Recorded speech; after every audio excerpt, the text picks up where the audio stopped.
Hello, എന്തൊക്കെയുണ്ട് വിശേഷം? എല്ലാവർക്കും എന്റെ ചാനലിലേക്ക് സ്വാഗതം.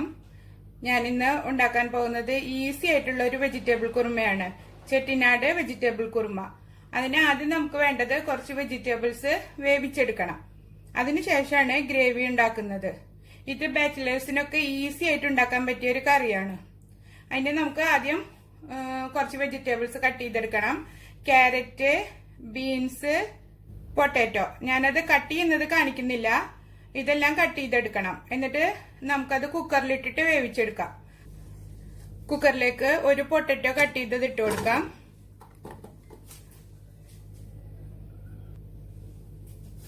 ഒരു ക്യാരറ്റ് ഇട്ട് കൊടുക്കാം.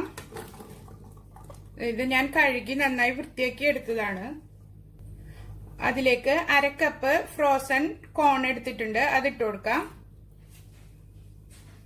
1/2 കപ്പ് ഫ്രോസൺ ഗ്രീൻ പീസ്, ഒരു 5 ബീൻസ് കട്ട് ചെയ്തത് ഇട്ട് കൊടുക്കാം. വെജിറ്റബിൾസ് ഒക്കെ നമ്മുടെ ഇഷ്ടത്തിന് കട്ട് ചെയ്തെടുക്കാവുന്നതാണ് കേട്ടോ. അതുപോലെ തന്നെ ഏത് വെജിറ്റബിൾ ആണ് നമ്മുടെ കയ്യിൽ അവൈലബിൾ അത് വെച്ചിട്ട് നമുക്കിത് ഉണ്ടാക്കിയെടുക്കാം. 1 കപ്പ് വെള്ളം ഒഴിച്ചു കൊടുക്കാം.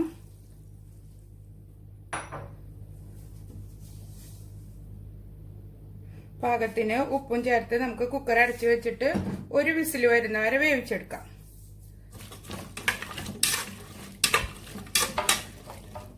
കുക്കർ അടച്ച് ഇനി നമുക്ക് വേവിച്ചെടുക്കാം. മീഡിയം തീയിലിട്ടിട്ട് ഒരു വിസില്. അധികം നേരം വേവിച്ചാലേ വെജിറ്റബിൾസ് ഒക്കെ കുഴഞ്ഞു പോവും. അതുകൊണ്ട് ഒറ്റ വിസിലടിച്ചാൽ മതി. വെജിറ്റബിൾസ് വേവുന്ന നേരം കൊണ്ട് നമുക്ക് ഉള്ളിയൊക്കെ അരിഞ്ഞെടുക്കാം. 2 സവാള, ഒരു 10-15 വെളുത്തുള്ളി. അത് അരിഞ്ഞിടുമ്പോ നമുക്കൊരു 1/2 കപ്പ് അല്ലെങ്കിൽ 1/4 കപ്പ് അത്രയും ഉണ്ടായാൽ മതി ചുവന്നുള്ളി. അതല്ലെങ്കിൽ നിങ്ങൾക്ക് ചുവന്നുള്ളിയിൽ മാത്രം ഉണ്ടാക്കുന്നുണ്ടെങ്കിൽ അങ്ങനെയും ചെയ്യാം. സവാളയിൽ മാത്രം ഉണ്ടാക്കിയാൽ മതി വെച്ചാൽ അങ്ങനെയും ചെയ്യാം. അതൊക്കെ നമ്മുടെ ഇഷ്ടത്തിനനുസരിച്ച് ചെയ്യാം. ഇതെല്ലാം തൊലി കളഞ്ഞ് നമുക്ക് അരിഞ്ഞെടുക്കാം. വെളുത്തുള്ളി നമുക്ക് ചതച്ചെടുക്കാനുള്ളതാണ്. ഒരു പിടി അണ്ടിപ്പരിപ്പ് എടുത്തിട്ട് കുറച്ച് വെള്ളത്തിലിട്ട് കുതിരാൻ വെക്കാം നമുക്ക്. ഇത് നമ്മൾ വെജിറ്റബിൾസ് ഒക്കെ കട്ട് ചെയ്യുന്നിട്ട് മുന്നേ ഇങ്ങനെ ചെയ്തു വെച്ചാൽ മതി. വെജിറ്റബിൾസ് നന്നായി വെന്ത് വന്നിട്ടുണ്ട്. ഒട്ടും കുഴഞ്ഞു പോയിട്ടൊന്നുമില്ല, നന്നായി വെന്തിട്ടുണ്ട്. ഇനി നമുക്ക് ഗ്രേവി ഉണ്ടാക്കിയെടുക്കാം. ഇത് അപ്പുറത്തെ സൈഡിലേക്ക് മാറ്റി വെക്കാം. എന്നിട്ട് ഒരു പാൻ അടുപ്പത്ത് വെച്ചിട്ട് ചൂടാക്കിയെടുക്കാം. പാൻ നന്നായി ചൂടായിട്ടുണ്ട്. അതിലേക്ക് നമുക്ക് 3 ടേബിൾ സ്പൂൺ ഓയിൽ ഒഴിച്ചു കൊടുക്കാം.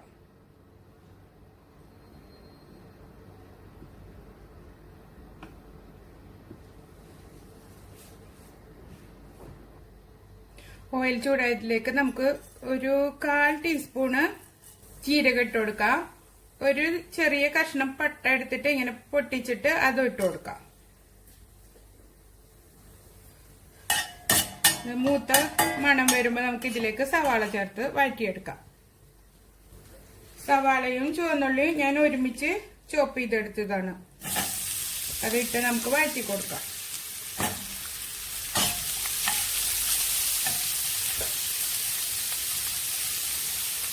ഉള്ളി വാടാൻ ഒരല്പം ഉപ്പ് ചേർത്ത് കൊടുക്കാം.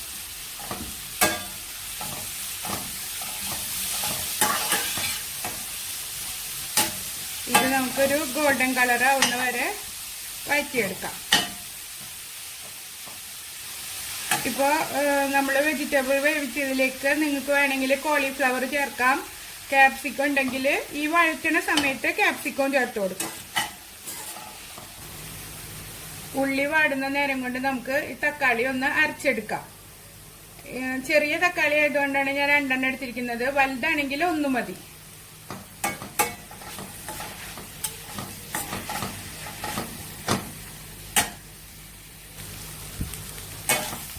ഉള്ളി ഒരുവിധം വാടി വന്നിട്ടുണ്ട്. അതിലേക്ക് നമുക്ക് 2 തണ്ട് കറിവേപ്പിലയും 2 പച്ചമുളക് നെടുകെ കീറിയിട്ട് ഇട്ടിട്ട് വഴറ്റിയെടുക്കാം.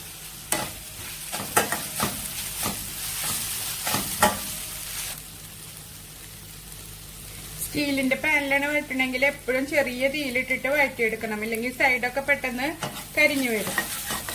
നോൺ സ്റ്റിക്ക് ആകുമ്പോൾ പിന്നെ ആ പേടിയില്ല.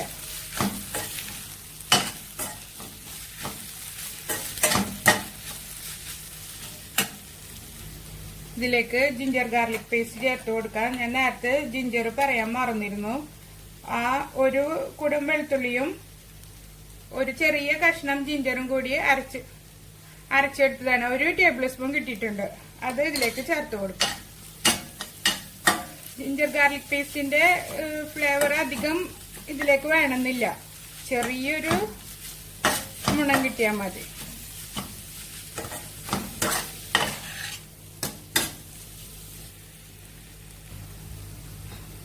ഉള്ളിയൊക്കെ നന്നായി വാടി വന്നിട്ടുണ്ട്. ഇനി നമുക്ക് ഇതിലേക്ക് മസാലപ്പൊടികൾ ചേർത്ത് കൊടുക്കാം. ഒരു ചെറിയ ടീസ്പൂൺ മല്ലിപ്പൊടി, 1/2 ടീസ്പൂൺ മഞ്ഞൾപ്പൊടി, 1 ടീസ്പൂൺ മുളക് പൊടി, 1/2 ടീസ്പൂൺ ഗരം മസാലപ്പൊടി. ഇതെല്ലാം ചേർത്ത് വാട്ടിയെടുക്കാം. പച്ചമണം മാറുന്ന വരെ വഴറ്റി കൊടുക്കാം.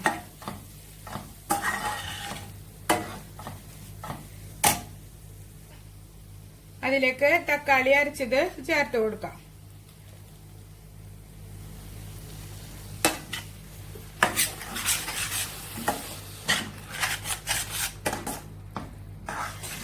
ഇത് നന്നായി വഴറ്റി നല്ല വെള്ളമെല്ലാം വറ്റി പരണ്ടിരിക്കുന്ന പരുവത്തിലാക്കി എടുക്കാം നമുക്ക്. ഇത് ഞാനൊരു 1/4 കപ്പ് വെള്ളവും ചേർത്തിട്ടാണ് അരച്ചെടുത്തത്.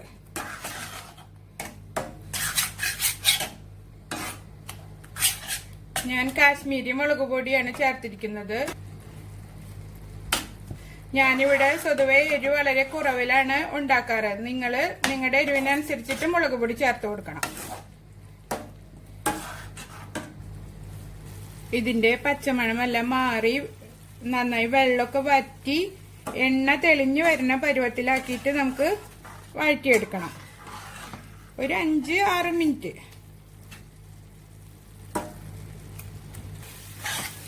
മസാല റെഡി ആയിട്ടുണ്ട്. ഇതിലേക്ക് വെജിറ്റബിൾസ് ചേർത്ത് കൊടുക്കാം.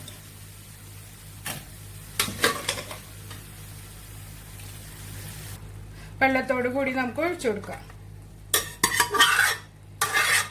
മസാലയിൽ കിടന്ന് നന്നായി തിളച്ച് മസാല എല്ലാം വെജിറ്റബിൾസിൽ പിടിക്കത്തക്ക രീതിയിൽ നമുക്കിത് തിളപ്പിച്ചെടുക്കാം.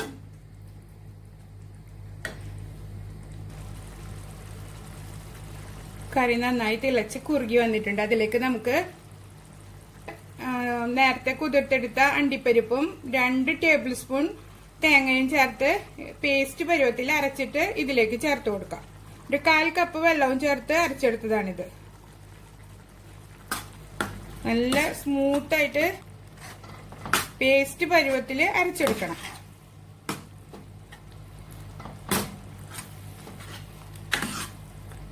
ഈ സമയത്ത് എരിവും ഉപ്പുമൊക്കെ നോക്കി ആവശ്യത്തിന് ചേർത്ത് കൊടുക്കണം. ഗ്രേവി കുറച്ചുകൂടെ വേണമെന്നുണ്ടെങ്കിൽ ഒരു 1/2 കപ്പ് തിളപ്പിച്ച വെള്ളം ചേർത്ത് കൊടുത്താൽ മതി. ഇതൊന്ന് നമുക്ക് തിളപ്പിച്ചെടുക്കാം. ഒരു തണ്ട് കറിവേപ്പില ഇട്ട് കൊടുക്കാം. പിന്നെ ഉപ്പും എരിവും പുളിയെല്ലാം ക്രമീകരിക്കാൻ ഒരു 3/4 ടീസ്പൂൺ പഞ്ചസാര ഇട്ട് കൊടുത്തിട്ടുണ്ട്.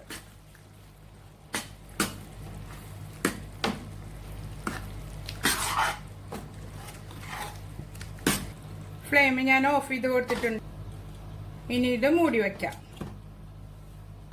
ഒരു 5 മിനിറ്റിന് ശേഷം നമുക്ക് സെർവ് ചെയ്യാം. വെജിറ്റബിൾ കുറുമ ഞാൻ സെർവിങ് ഡിഷിലേക്ക് മാറ്റിയിട്ടുണ്ട്. ഇന്ന് ഞാൻ സെർവ് ചെയ്യുന്നത് കുബൂസിന്റെ കൂടെയാണ്.